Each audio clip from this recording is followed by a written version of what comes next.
Where we talk about the 5 things that matter, 5 things that will matter, and a daily pack riff. Here is your host, Kyle Elfrink. It is good, as always, to have you with us on a Thursday. Kyle Elfrink hanging out with you. It's a special day. I wore a button-up. How about that? It's the 5-pack. Maybe that'll be number one of what matters today. Actually, that doesn't matter today. We are here to talk some sports, and it's great to have you alongside right here on the Better Sports Network. We get rolling each and every day at 12 o'clock Eastern. I want to thank our producer, Heather Klein. Yes, indeed, we will have a pack break today, and we will continue our week-long celebration. I guess it's a celebration of the NFL with OTAs going on this week. And we've got some NFL news for you coming up on the show. We have been ripping open packs from the early 90s, NFL style. What do we have? Yesterday, we had some Top Stadium Club. Yeah, pretty nice cards. Very glossy cards. I actually prefer what we had on Tuesday with year number 2 of Score Football. That was 1990.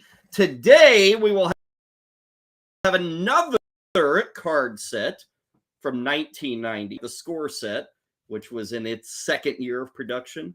We have Pro Set, year number 2, 1990.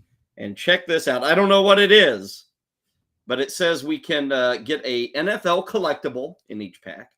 We can also get an NFL Pro Set playbook. Again, I will find out with you. What is this NFL set playbook? Also, if we were really on top of things, we could get a very cool Pro Set shirt. Like, how badass is that? You imagine wearing this around? You might be able to find this at, Goodwill, Salvation Army. You might be able to find one of those Pro Set shirts.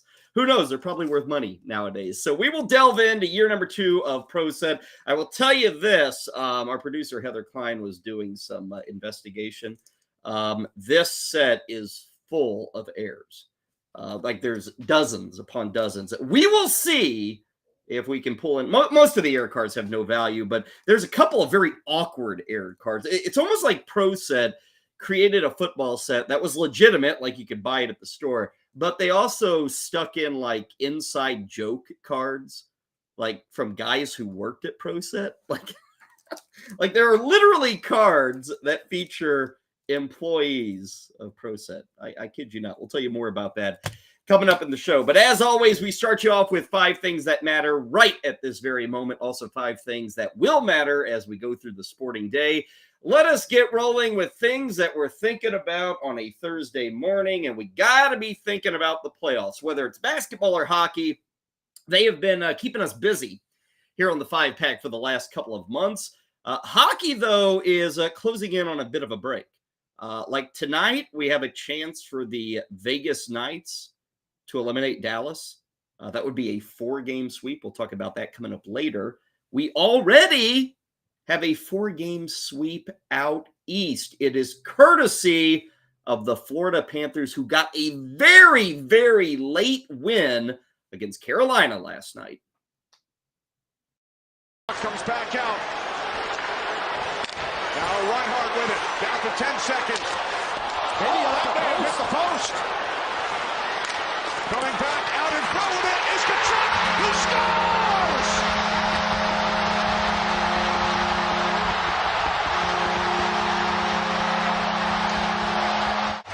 In around the net.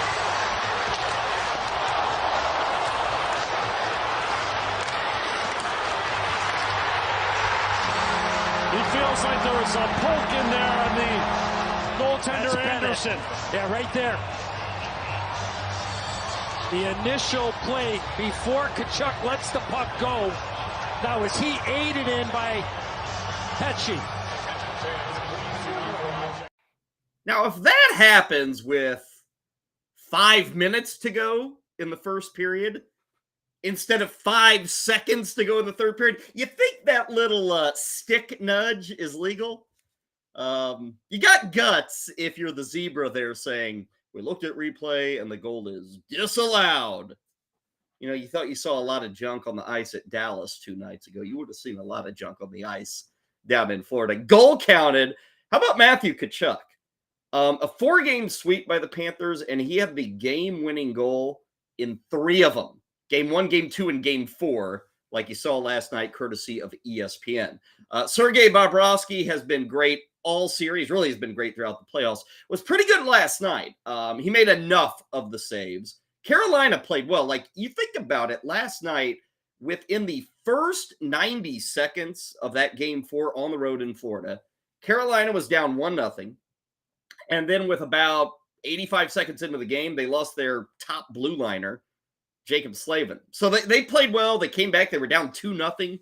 Like, Carolina put up a fight despite being down 3-0 in the series, but it wasn't enough. The big goal with 5 seconds to go. Now, one of the great things about like game winners, and that wasn't OT, it kind of came late in regulation, which you don't sit there very often in a tie game in the playoffs.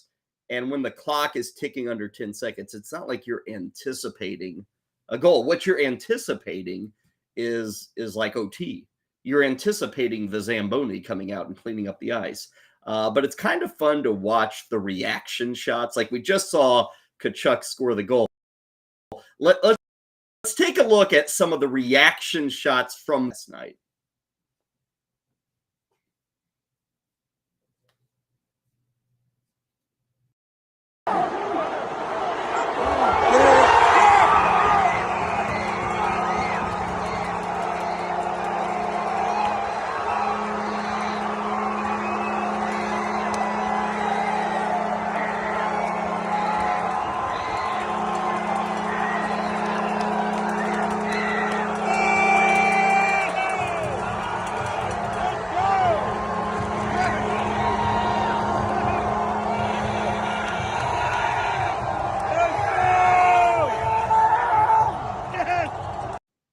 That's a fun one. Probably my favorite. I love when Tkachuk comes over to the bench. Remember, there were still 5 seconds left in the game. You couldn't leap onto the ice and pile on with your teammates, but you still got to see the reaction from the Panthers. How about the stands? Let's go to the stands last night in Sunrise, Florida.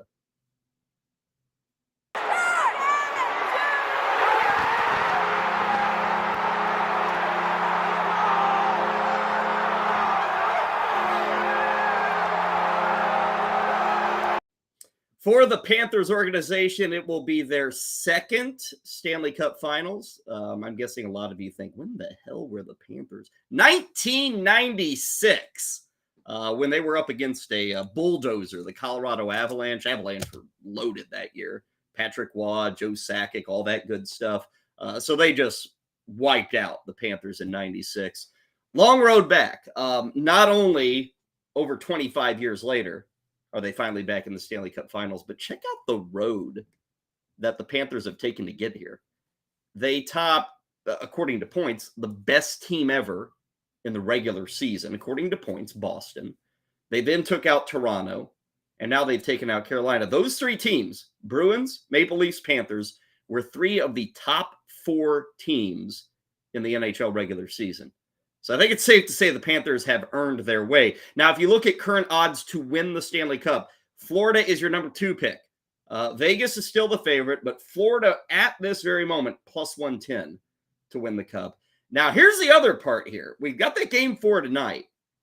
If Vegas wins, they will sweep the Stars, and we will know it's Knights against the Panthers. Today is May 25th. With the way the NHL schedule is written right now, the Stanley Cup Finals would not be starting until next Saturday, June 3rd. Now, that's not locked in, but that's what the NHL wants. Because if they shift from that date, then the whole TV schedule gets blown up, and, ABC and ESPN, they got to switch their schedule. So they don't want to do this. But think about it. If the Knights win tonight, are you really going to make these 2 teams take 8, 9, 10 days off between the conference finals and the Stanley Cup Finals? We'll see. That's a tough decision. I don't know where I would side. I know the teams would say, man, let's play next Tuesday. But you got to understand, you've got ESPN and ABC paying millions upon millions upon millions. Like, the way they make money is the Stanley Cup. And for months now, They have been planning their entire programming schedule, including conflicts with the NBA Finals. Remember that, because ESPN, ABC carries those. So it's not as easy as saying, hey, nobody's planning for June 3rd. Let's just move the Stanley Cup Finals to next Tuesday, next Wednesday. Like, that makes sense, but it doesn't make sense. So we'll see. I would guarantee you the NHL home offices right now are hoping that Vegas loses tonight, and therefore they got to play again, say, what would it be, Saturday night in Las Vegas. Then it makes a little more sense. You'd still like to not have 6 days off. But for the Panthers, I mean, they're going to have a long time off regardless. Even if the NHL shifts the Stanley Cup Finals schedule around, the Panthers have been red hot, playing great hockey. We talk about Bobrovsky. When a goalie is locked in, you don't want him to take a break. And now they're stuck with a break. So we'll see how it's handled by the NHL. Again, a lot is dictated by tonight and what the Stars and the Knights do. We will get to that in just a moment. Let's move to item number 2 of What Matters Today.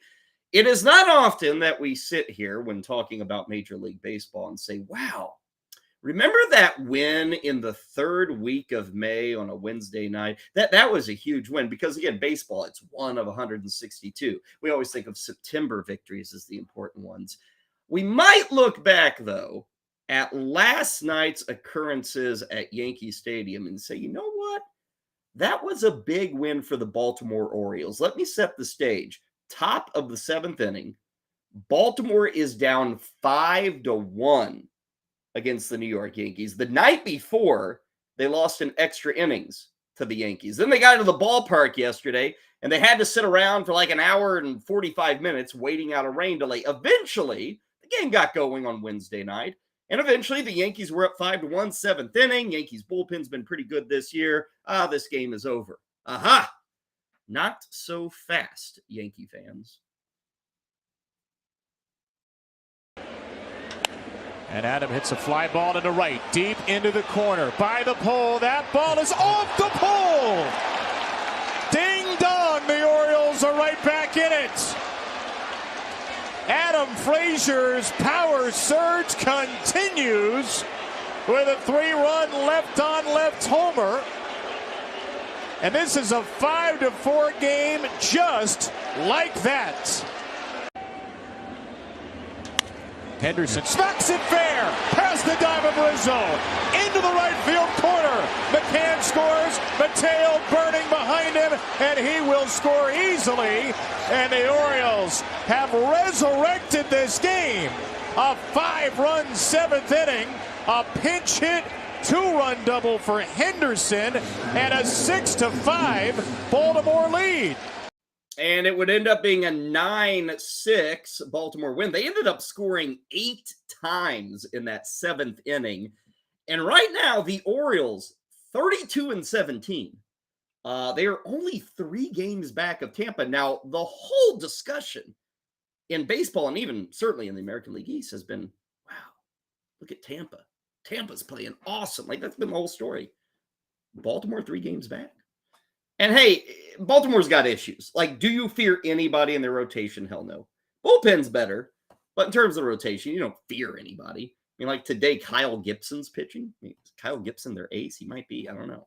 But he's pitching. Like, they don't have the pitching, but they do have the hitting.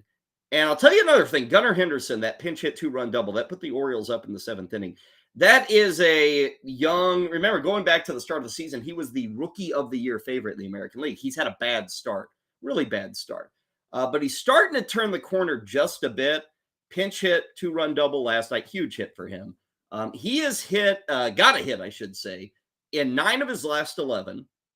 In that run, he's hitting over 300. He has 6 extra base hits. By far his best run of this season. I will note he still has a ton of swing and miss in his game. In this 11-game run, and again, he's having a measure of success.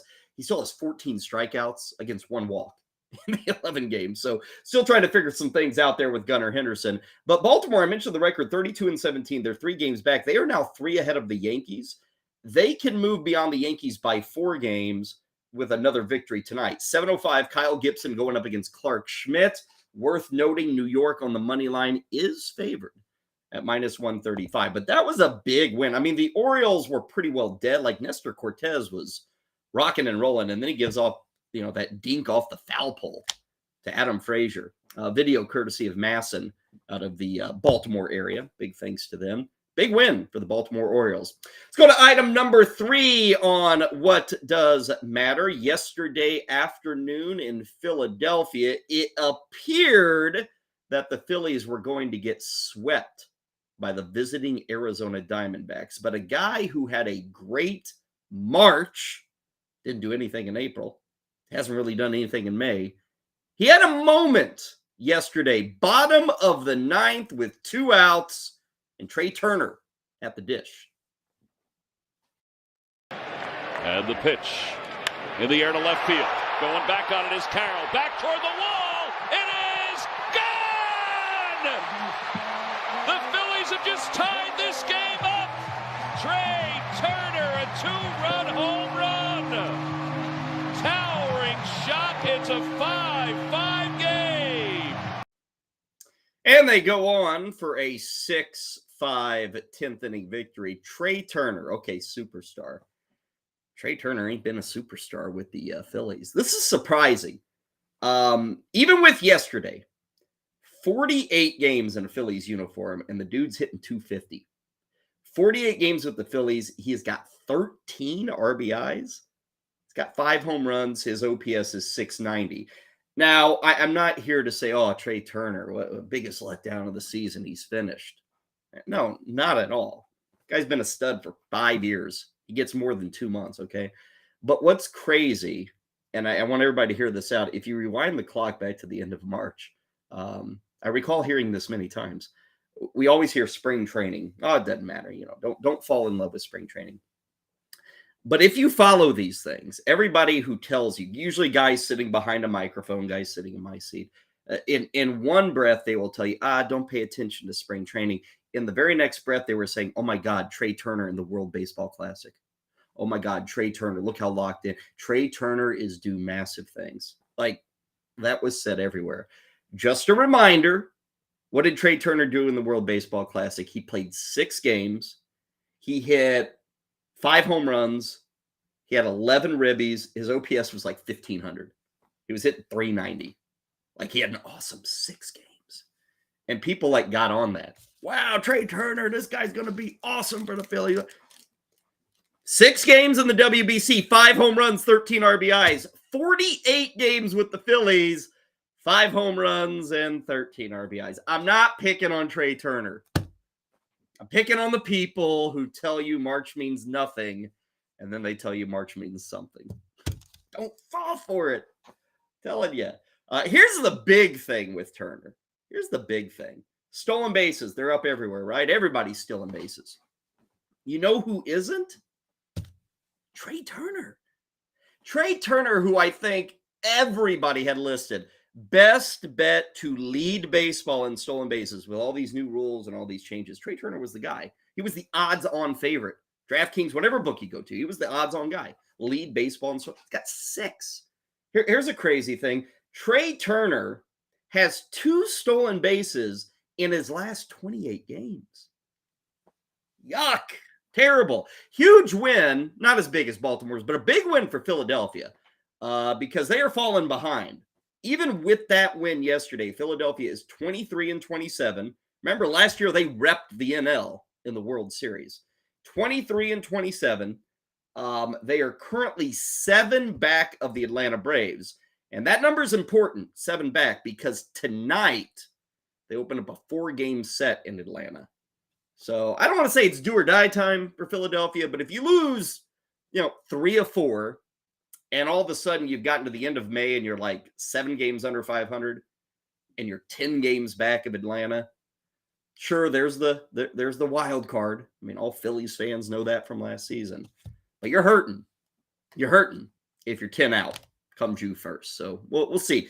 Important game tonight, all weekend long for Philadelphia. Tonight, good news is that they have Aaron Nola going up against Dylan Dodd. Both sides -110 on that money line. Let's go to our 4th item that matters today. We will stay in baseball, but we're going to shift gears from the East Coast. Let's go out to the West Coast. Last night, the The LA Angels got another big win. They actually pull off a sweep of the Boston Red Sox. Don't look now, but the Angels are playing some good baseball. And you guessed it, their big guns were the big guns on Wednesday night. Obviously, as a sinker ball pitcher, you're not really happy when you got an umpire going to call the high one. High fly off the bat of Shohei. Back near the wall, Duran. It's gone. Shohei to the opposite field. Oppo tacos for everyone.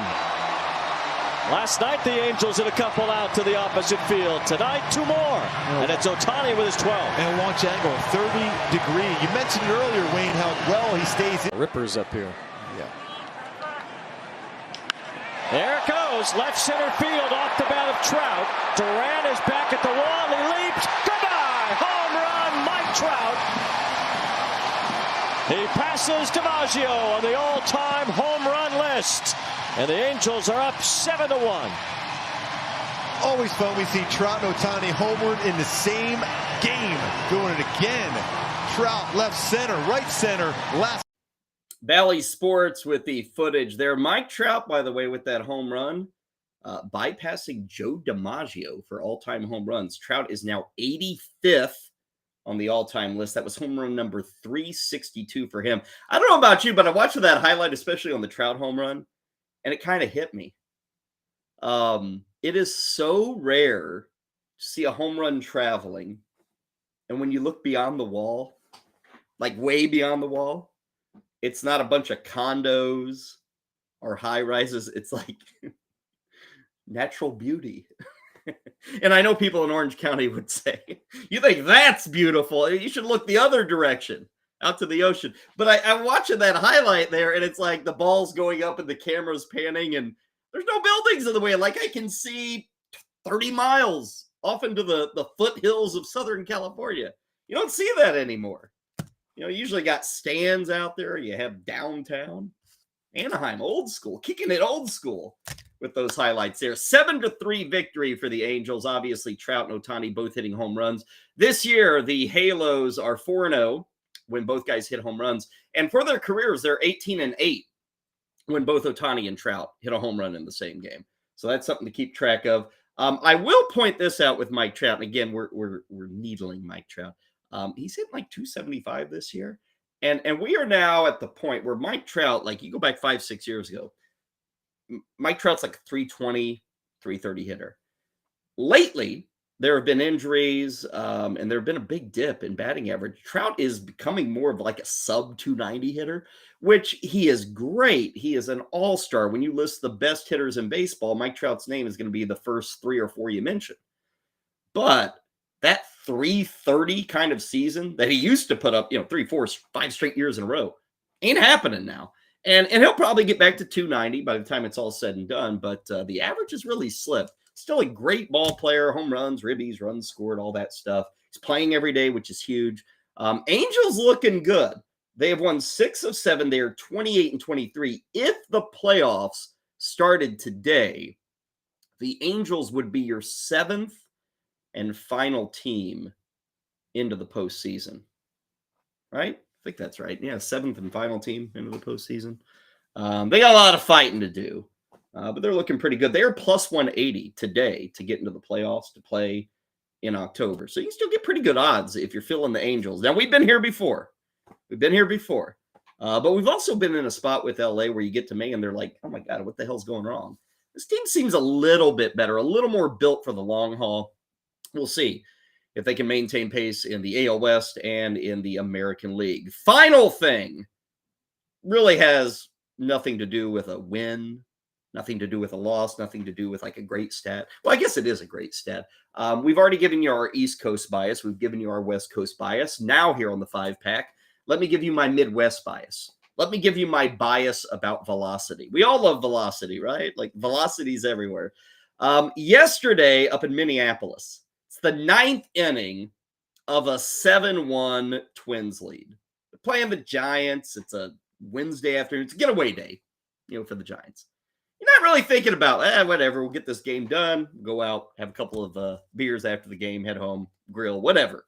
But hopefully you stuck around in the 9th inning, whether you were at the game or you were viewing the game, because Jhoan Duran was in, and far be it from me to say it's must watch television when a guy's throwing hard, but just check out. We're going to show you, and this is courtesy of Bally Sports out of Minneapolis, but we're going to show you. I believe it's the final at bat or one of the final at bats in the 9th inning. These are all back-to-back pitches, and I want you to pay attention to one thing. Just follow the box at home plate, the strike box, and follow the number that pops up on every Jhoan Duran pitch on this next set of highlights.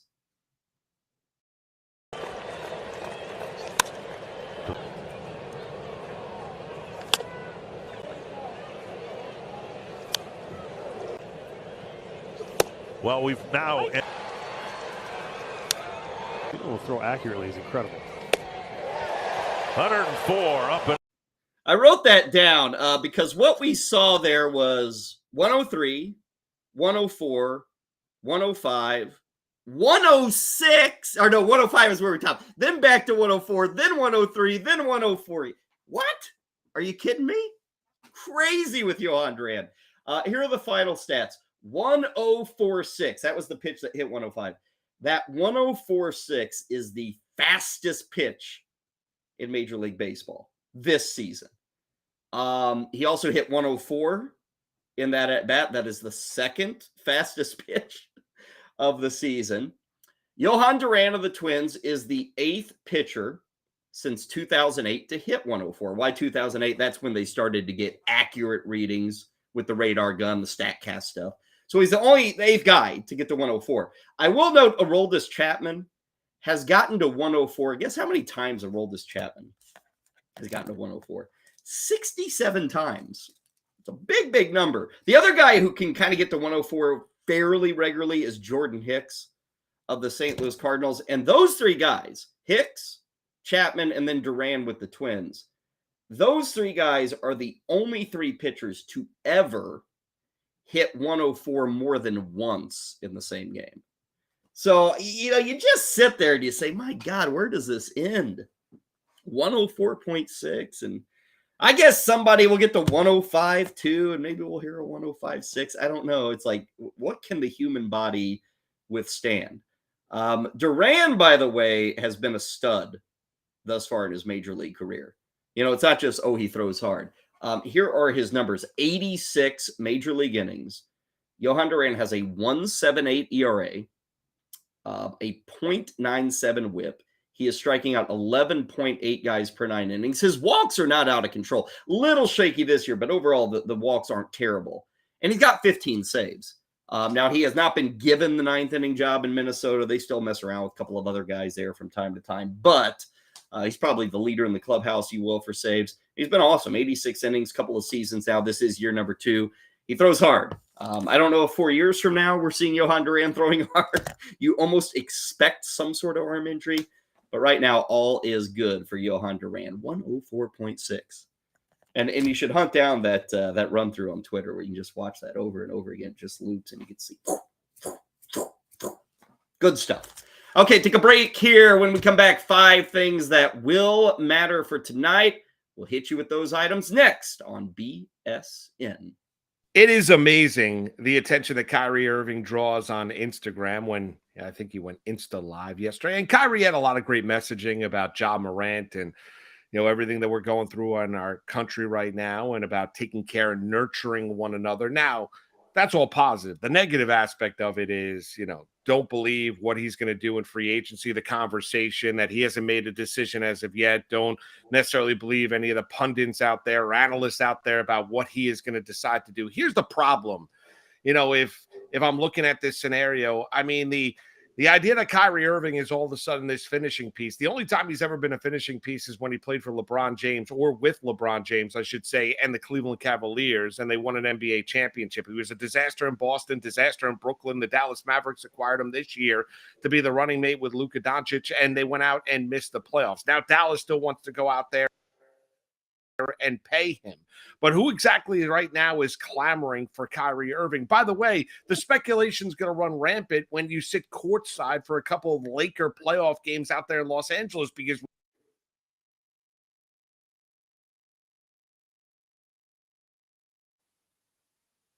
We all know that was your place of destination, the place you wanted to get traded to when you left the Brooklyn Nets. So would it work if he was a teammate of LeBron James? Absolutely. Because LeBron James is all about basketball and trying to win, and LeBron's not going to retire. He wants to play basketball next year. And he would obviously, Kyrie Irving in Los Angeles with the Lakers would be a perfect fit. Anywhere else, it'd be similar like it was in Boston, Brooklyn, and Dallas. Kyrie Irving has shown you little to no leadership qualities in running a basketball team. He's an unbelievable talent. Unfortunately, sometimes that talent is not realized on the NBA court. For more content like this, check out the comments below for a special offer from our friends at Fantasy Alarm.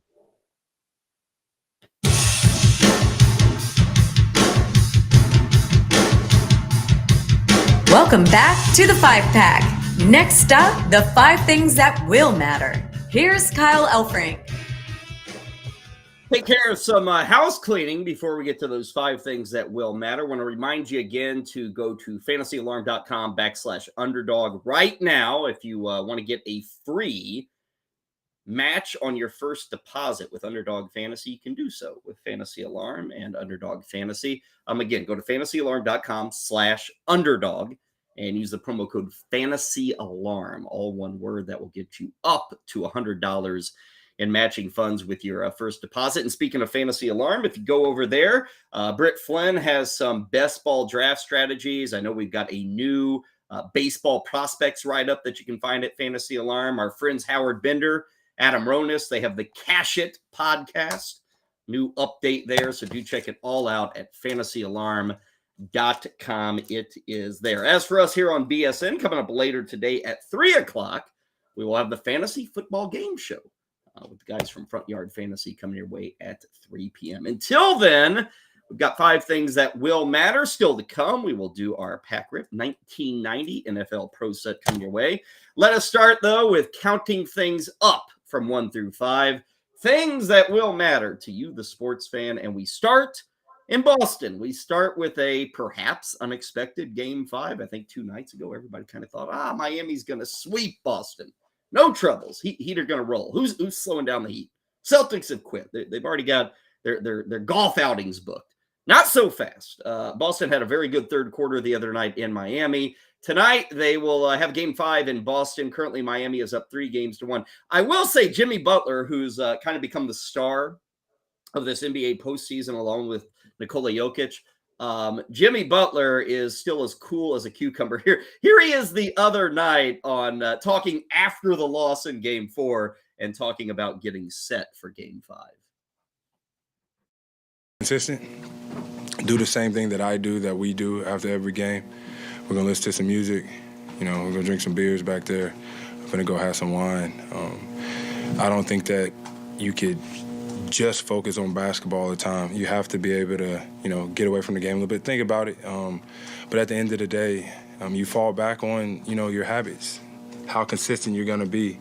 And myself and my teammates, we're going to do the same thing. We're going to smile. We're going to be in this thing together like we always are. And we're going to go get one on the road. I love it. Music, beer, and wine. It's like we're going to a wedding rehearsal is what we've got for Jimmy Butler tonight. Gotta love it. Tonight, 8 o'clock Eastern, 8:30 Eastern on TNT. Now, what's interesting, and this was the case yesterday, it's the case today, Boston's a heavy favorite, favored by 8. And I know so much attention is on Jason Tatum. And it's kind of like the opinions of Jason Tatum kind of go up or down depending on the day. How did you play or what happened to the Celtics in the last game? Well, if you lost, well, then Jason Tatum's a failure. If you win, oh my God, Jason Tatum's a hero. So it's kind of disturbing, like constantly, how people, their opinion of Jason Tatum is dictated by the previous night's result. I had to look it up today because I feel that the storyline is when the Celtics lose, well, it's Jason Tatum's fault. But when the Celtics win, Jason Tatum's a hero. I looked this up. In 9 wins this postseason, Tatum has 252 points in 9 wins. In the 7 losses, he has 215. Like he's scoring the same amount. Now, I know shooting and all that stuff, but, we want points, right? We want to score points. Tatum's doing fine. Win or lose. Now, Boston's had major issues at home. Here are the latest numbers. This year, straight up at home in the playoffs, they are 4-5. In their last 19 home playoff games, they are 8-11. Now, again, despite all that, they're a heavy favorite tonight. 8 points is what the Celtics have in their back pocket. Couple of injury notes here. Gabe Vincent, who did have a big game. What was that, game 3 for Miami? Gabe Vincent is not playing tonight in game 5. He is out with an ankle injury, so he is unavailable. Also, it was reported yesterday, Malcolm Brogdon of the Celtics, a starter for this team.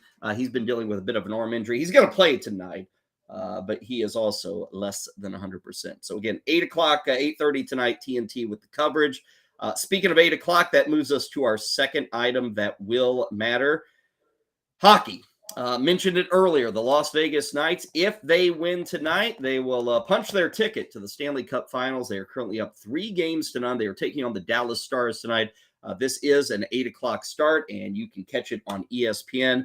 Got the news yesterday that Jamie Benn was hit with a 2-game suspension. Now, we expected this. I talked about it on the 5-pack on Wednesday.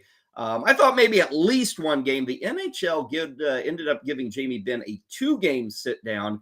Here's his response when he was asked, hey, what were you thinking when you took your stick and you fell on top of the Golden Knights' Mark Stone's?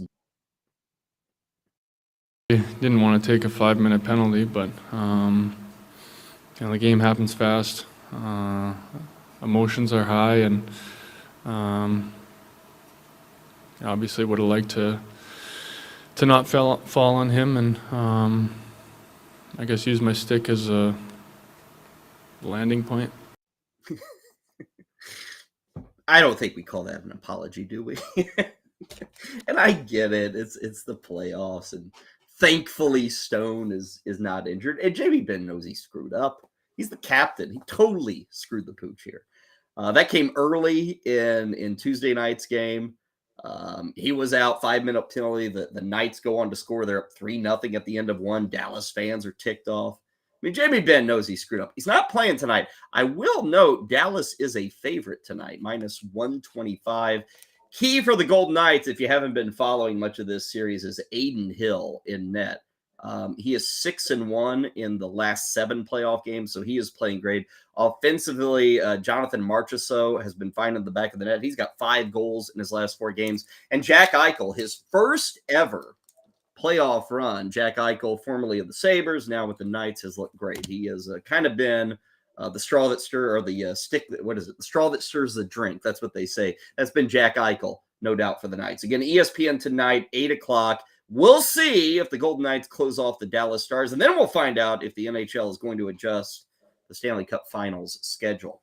For item number 3 on What Will Matter, we go to baseball, and we talk about a game that is taking place later this afternoon.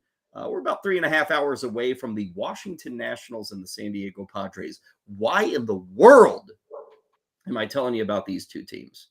I'm telling you about these two teams because don't look now, but if the Nationals win today, the Washington Nationals, if they win today, they will have the same exact record as the San Diego Padres, the team they are playing today. Now, if you know anything about baseball, San Diego, automatic playoff team. Me, Kyle Elfrink, I sit here and I took the Padres to win the NL West. And I still think there's a slight chance. They got too much talent to be. But if they lose today to the Nationals, they will be 22-28. And if the Nationals get the win, they will be 22-28. I mean, we have mocked the A's this week. We have mocked the Royals this week. We haven't gotten around to Detroit yet, but we'll get to them at some point. We've been mocking these teams. Washington was supposed to be like the third stooge in MLB this year. It was, Oakland's going to be pitiful. Kansas City's going to be bad. And oh my God, there were people who said Washington would be worse than Oakland. But right now, again, if they win today, they're 22-28. Now, they're not going to win anything. They're not going to October. There's none of that. But this is what you want to see. You're a rebuilding team. Like, even these guys playing for the Nationals outside of like a a Josiah Gray, a Mackenzie Gore, a CJ Abrams. Most of these guys currently playing for the Nationals are probably not with this team when they're back, say, 3 years from now contending. They aren't. I mean, look, their best hitter right now is Lane Thomas. Lane Thomas, what's his OPS plus? He's 126. Hitting 290, 7 homers, 25 ribbies, 31 runs. Good stuff. Great stuff. He's their best hitter. But he's not going to be here when the Nationals are good. You know, these are just guys to get us to that point. Now on the pitching side, Gray and Gore, those guys have pitched well this year. Great sign for the development and improvement there with the Nationals. But this is as good as you could ever hope if you're a Nationals fan or if you're in that front office. And today, 4:05, you got Blake Snell against Jake Irvin. And they could have the same record as the Padres. Now, I found this crazy. If you go over to DraftKings, the Padres are still minus 125 to make the postseason. Even with this start, minus 125. If you're wondering about the Nationals, who've got almost the same exact record as the Friars, right now, at least at DraftKings, and pretty well everywhere, I looked at a couple of other spots too, you can't even get odds on the Nationals to make octave. They're off the board. So all starts are not created equal. You know, you got two teams with almost the same exact record, and you still have San Diego as a favorite to get to the postseason, and Washington's off the board. Crazy how that works. Today, Blake Snell, Jake Irvin, Padres minus 190 for the win. But I was looking at the standings like, wow, the Nationals can tie the Padres. 22-28, the record this season. Okay, let's move to item number 4. We mentioned NFL OTAs. Nothing really happens in OTAs, but you do get to have press conferences. You do get to talk to the players, talk to the coaches, and on occasion, news will come out. Bit of news in Baltimore. Lamar Jackson, he signed, sealed, and delivered. He's at OTAs, so that's good. Obviously, they are learning a new offense in Baltimore. If you haven't been following the situation, Kubiak is out, and now you have Todd Monken as your new offensive coordinator in Baltimore. And Lamar Jackson, meeting with the media yesterday, they got into talking about, okay, with a new offense, new coordinator, kind of learning things in OTAs, might we see a little less running from Lamar Jackson? Here's what he said yesterday. Only take you so far, you know, and I feel like with this new era of teams and offenses in the league, I feel like we need that. And Coach Todd Monken, what I'm seeing his offense so far is looking tremendous. Do you feel like you won't have to run as much, and that'll maybe be scaled back a little bit? Absolutely, absolutely, especially with the receivers we have, Bade, OBJ, Zay, Duve, Pro, all those guys. You got Isaiah, the tight end. I can't say Zay. Isaiah, the tight end. Mark, my guy. It's looking real good. Lamar, is there something in this offense that you feel like will allow you to showcase an area of your game, maybe that we've seen before, but showcase it more than just, the running ability? Less running and more throwing, I say. I hear a lot of noise about throwing and stuff like this, yards to achieve and stuff, but I'm not really worried about the yards as much. It's about us just winning. So that'll be all the winning category, if anything. Less running, more throwing. Okay, now this is what I'll say. If you're a Ravens fan, or if you're Ravens ownership who just gave that guy $200 million, that's what you want. If you're a fantasy football player, dynasty league, keeper league, that's not what you want. and this is, I'll say two things. A, this is what every running quarterback eventually has to understand. It can work when you're 23. It doesn't work when you're 28. And Lamar Jackson has been phenomenal. Lamar Jackson's been otherworldly as a runner. But we've seen it mentioned in Buffalo with Josh Allen. You see it with Lamar Jackson. 2 years from now, you're going to see it with Jalen Hurts. These teams know you can't live that way. Maybe when you're young, you can survive the bumps and the bruises, but eventually they add up. The hits pile up. So what the Ravens are doing makes sense. Total sense. It's what they should do.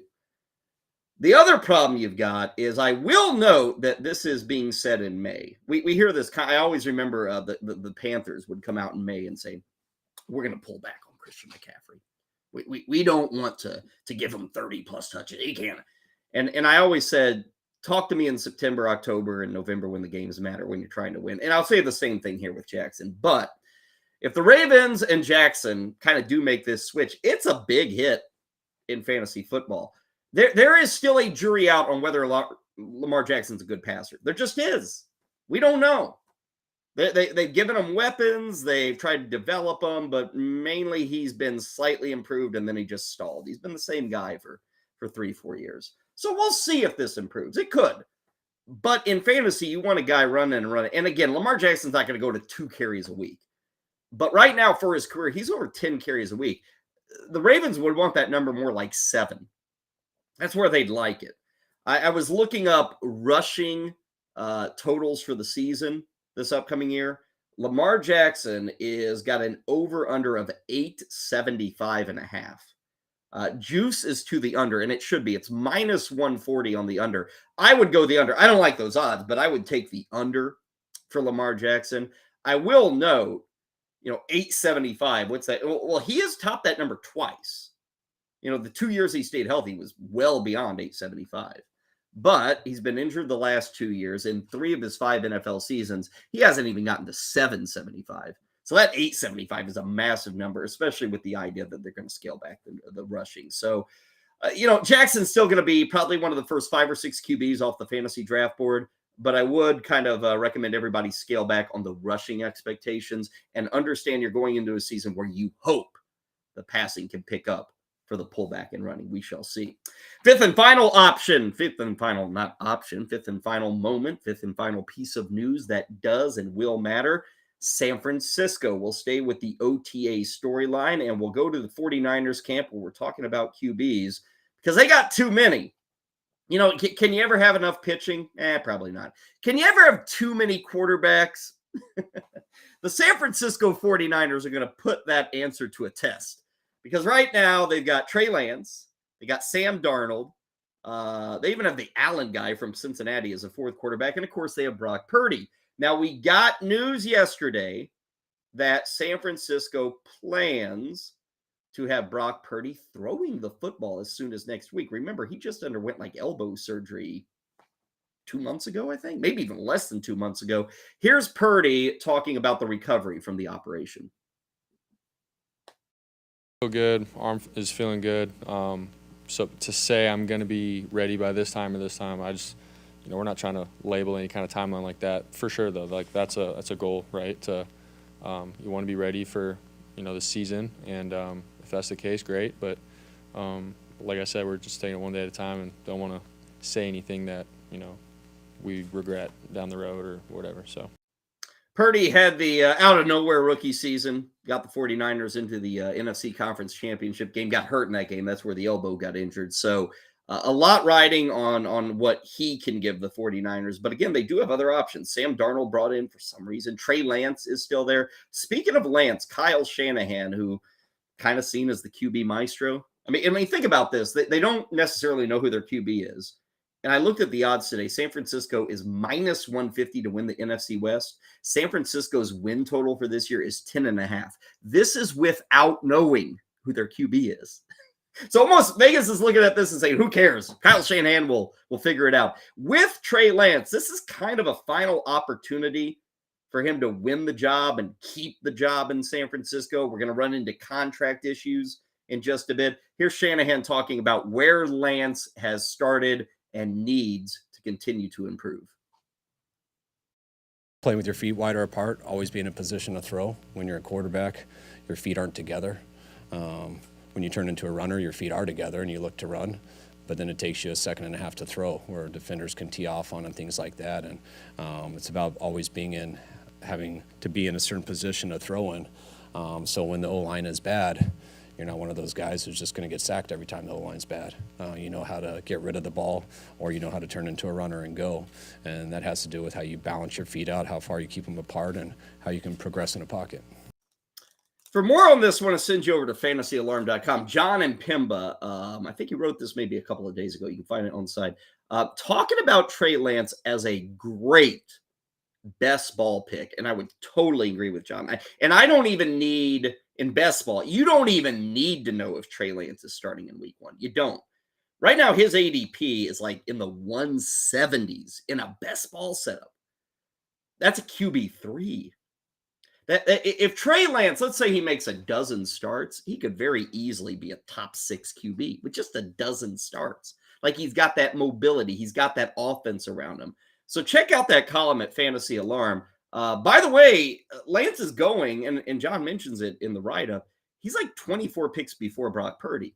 And I think a lot of people say, yeah, Purdy probably wins that. Even if Purdy wins it, he doesn't bring the skill set or the fantasy-friendly game that you get with somebody like Trey Lance. One other thing to keep in mind with best ball, and again, that's every week you get the best totals. You don't have to pick starting lineups, none of that. But with best ball, you can very easily, with the way the ADPs are handed out, you can very easily tag team Trey Lance with Deebo Samuel, tag team him with George Kittle, Brandon Ayuk. I mean, Trey Lance right now is going like 100 picks later than those guys. So it's a really easy combo. And combos, you love them in best ball. The QB receiver, QB running back, QB tight end, you love those combos. That's a really easy one to get to. Trey Lance and any of those other 49er options. Again, check out John and Pimba's column, fantasyalarm.com, talking about the huge upside that you get with Trey Lance in a best ball setup. We will take our final break here. When we come back on the 5-pack, it is time to open up 1990 Pro Set. We'll do that next on BSN. All right, the 2023-2024 NFL season is quickly approaching, and I want to discuss some veteran quarterbacks and their new teams. Obviously, Aaron Rodgers tops the list. Aaron Rodgers signed with the New York Jets. New York Jets are Super Bowl contenders because of Rodgers in some people's eyes. I wouldn't go that far. Baker Mayfield takes over in Tampa. Nothing to see here.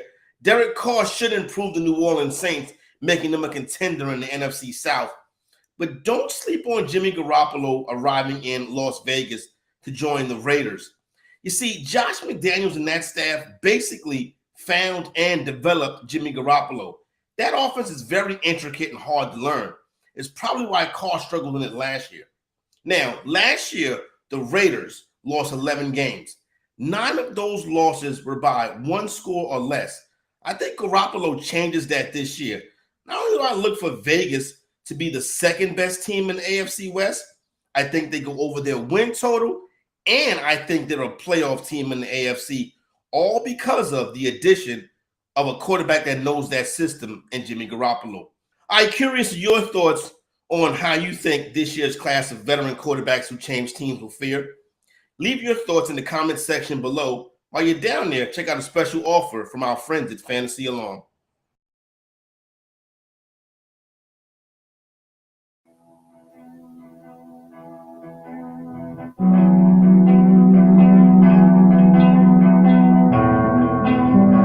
Time now for the Daily Pack Rip on the 5-pack with Kyle Elfrink. Yes, Pro Set is what we're yanking open here in just a bit. Before we get to that, I mentioned DraftKings a couple of times. Should note as well, go to fantasyalarm.com/DraftKings. Right now, you bet $5. They're going to give you instantly $150 in bonus bets. So check that out, fantasyalarm.com/DraftKings. Okay, let's open up our Pro Set pack. I mentioned errors. I mentioned kind of silliness. I think Heather Klein pulled one of these silly cards. There's a card, which you can find in packs, I guess. Flash it up here, Heather. This is, quote unquote, Steve Young. Remember, this is 1990. But as you can tell, that's not Steve Young. Pro Set prospect. I don't know who the hell that is. What is it? The president, the VP of Pro Set? At least when he was a kid playing football. And I think on the back of the card, you can see a photo of him. This was actually like in the set. I don't know why, but it was there. A lot of errors in this set. It's not the most attractive set, but we'll make it through. It's kind of a fun set. We'll probably find a good card or two. Here's a fun. This is, and I do remember this Pro Set. And I think it was maybe only this year. They had, I don't want to call these inserts, but they were kind of a subset within the set where they would give you a special Super Bowl card, and it would feature the Super Bowl program. This is for Super Bowl 14, the Rose Bowl in Pasadena, Steelers 31, Rams 19, January of 1980. But every Super Bowl at the time of the production of this set up to 1990 was repped here, which, hey, as a kid, I love this stuff. I've talked a lot on the show. Back in the day, they gave you a history of the sport. You know, you can read up on Super Bowl 19. Not a particularly interesting Super Bowl, but you can read up on it. Nowadays, we don't get the history. So the goal, bring back the history. ProSet did it back in 1990. Okay, it's not Richard Dent, because we've been getting Richard Dent all week, but we do get John Roper, linebacker for the Bears. We are still in the era of oversized pads, and those shoulder pads are massive. Scott Studwell. You have to be a stud if your last name is Studwell, right? He wasn't much of a stud, although he had a long NFL career. This was his 13th NFL season, and he led the Vikings in tackles. He had 172. Scott Studwell, he might still be at the top of the Vikings all-time tackles list. Not a guy, I know Viking fans know Scott Studwell. Many of us do not. Pro Bowl card, Kevin Ross. Check it out, Honolulu. Yeah, they play Honolulu Pro Bowls. People still didn't care about the Pro Bowl in 1990, but they did make special cards. Here is Mike Koffer, I believe. Kofer, place kicker for the Niners. They were very good back then. Kofer with a lot of kicks. Stephon Page, who was one of the leading receivers for Kansas City in the late 80s, early 90s. Chiefs weren't very good in that area. They were still waiting on Joe Montana to show up. I shouldn't say they weren't very good. They were a team that would constantly win 8 or 9 games, get into the playoffs, and then lose. So they weren't bad, but they were just kind of mediocre. I like this card. This guy looks like an old-fashioned 1970s card. Troy Benson. Got good color there. Looks like he's just tackled Marion Butts. The old Charger running back, Marion Butts, getting tackled there. We go next to the ugly uniforms of the Atlanta Falcons. John Steele. This is right when Dion was showing up. Falcons got Dion. They had to change the uniform. They brought in Jerry Glanville. They went black and white. The other thing is the Falcons used to play at the Braves' old stadium, Fulton County, and that was a dump of a football stadium. And you'd have the old carve out of grass and dirt, just kind of those irritating things. We are back to our giant shoulder pads. Linebacker John Grimsley. Like, seriously, bigger than a house, John Grimsley. Man, the linebackers. Houston Oilers before the move to Tennessee. Stanley Morgan, very good wide receiver for the New England Patriots.